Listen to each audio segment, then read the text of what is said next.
Hi, I'm Mark. This is my December review for Capricorn Sun sign and Capricorn rising. We have a major event in Capricorn in the middle of the month, but first of all we need to look at the start of December. On the 1st there is an aspect from Mercury where you can review your goals. You've been through a lot over the last few years. It's time now to just have a look with a critical eye and see exactly how far you have got and what there is still left to do. Then on the 4th it's a down day because you have the moon opposing Saturn, and they're both at 29 degrees. This is a day when you're not really going to want to deal with people, but you might get other people offloading some of their emotional stuff on you. So you just have to be patient because it's only for a day. On the 5th it's an up day because you've got Venus in your 11th house making an aspect to Neptune, so you'll be wanting to spend time with friends, you'll be wanting to socialise and network, and this is a fine time to do that. Then on the 9th it's another difficult day because your mind just won't be focused. You've got the Sun aspect to Neptune this time, and your mind will be very cloudy. You won't have the clarity to make decisions, so just hold off until the 10th.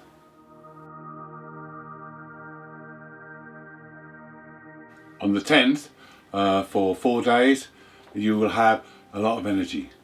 Mars is in a good aspect with the Sun and also a good aspect with the North Node. And the North Node is in your 6th house, so this is when you can really push forward with your daily routines.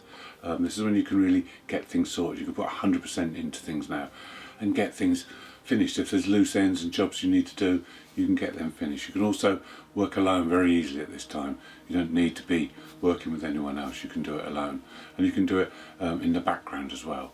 So push ahead 100%, get everything sorted out. On the 13th we have that major event I was telling you about in your sign. Jupiter and Saturn come together for the last time.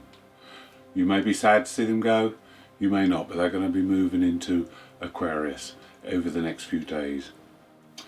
Jupiter works well in Aquarius. Saturn will keep things under control. Jupiter is about expansion and growth. Saturn is about working within the restrictions and limitations that we have. So they're both needed. You can't have all Jupiter and no Saturn because you would just expand so quickly that things would just explode. And you can't have all Saturn and no Jupiter because you wouldn't move forward at all.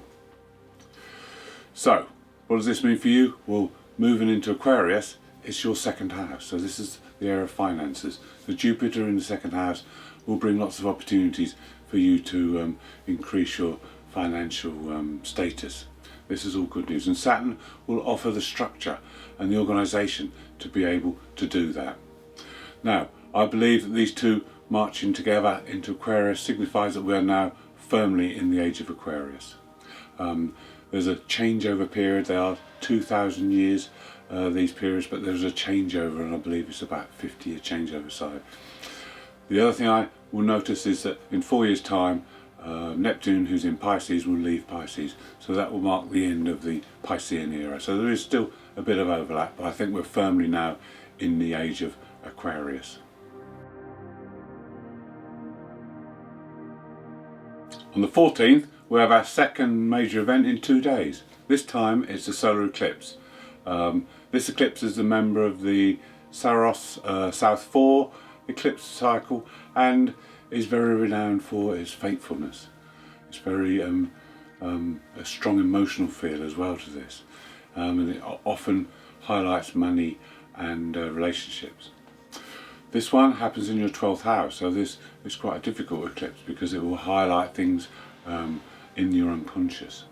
It could highlight behaviour patterns that you didn't know existed. It will also highlight your direction and whether you're going in the right direction. But the good thing is you may receive messages or signs through dreams and through the unconscious to point you in the right direction. On the 15th there's a coming together of the Black Moon, Lilith and Uranus in your 5th house. Now, these two don't have a lot in common really. The one thing they do share is their need for freedom from restriction. and we've had a lot of restrictions over the past year. So now they will help you to position yourself in the right place at the right time. They would change circumstances surrounding you you won't probably be aware of. The fifth house is about freedom. It's about freedom of speech, freedom for you to express yourself how you want, freedom of movement, freedom to go out and have some fun. And this is what you'll be doing in the future, but you need to get yourself in the right position to be able to do this, and these two will help you. They're together till the end of the year, and later on the Sun will make an aspect to them, and I'll explain that in a bit. On the 18th, Saturn actually moves into Aquarius, and now the focus will be on your self-worth and also finances, your possessions. Saturn will put things under the test. It puts a spotlight on things, and you have to justify things. So there'll be different tasks for you to do now. There'll be different things you need to organise. Saturn will make you organise yourself. Then on the 19th, there's an aspect between Venus and the Chiron, the healing planet. So there's a chance here to heal a past wound connected with either your past or friends, because Chiron's in the 4th house, and that's your past, that's your home and family. So there could be a wound there, or there could be one to do with friends, because Venus is in the 11th house of friends and associates.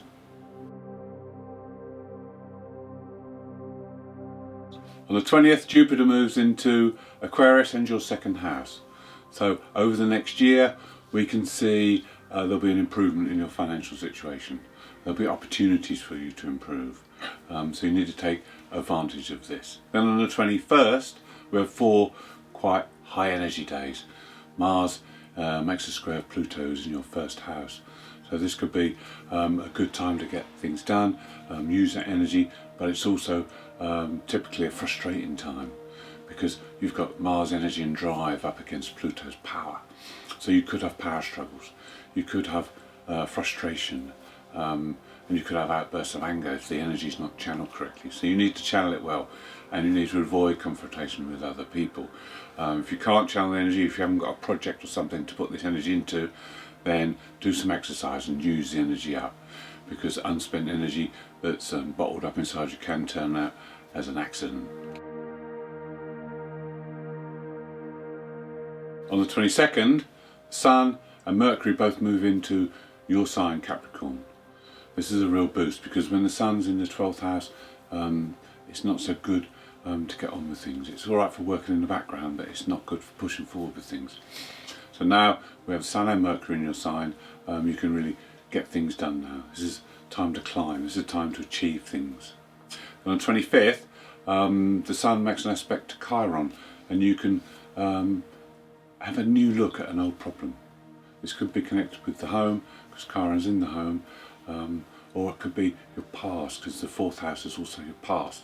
But you can sort this problem out because you'll see it in a different light. You'll have a different perspective on it, so you'll be able to work out how to deal with it. Between the 27th and the 29th, the Sun aspects that Uranus Black Moon conjunction I was talking about earlier. So again, the light will be shone on the Black Moon and things will be exposed. You'll be able to see for these few days where you need to make changes. This could be quite exciting because it will give you real insight. Uranus wants to have exciting changes. So this is a good time to get that insight and start to make those changes. Then the last few days of December, Venus, who's in your 12th house, makes some aspects, but because she's in the 12th house, the energies won't be so apparent. So it's probably a time when you'll feel like you don't want to do a lot, or a little bit more withdrawn, but you want to just chill out and relax. It can be quite spiritual time as well. If you're into meditation, want to get in touch with the spiritual side, it would be fantastic for that.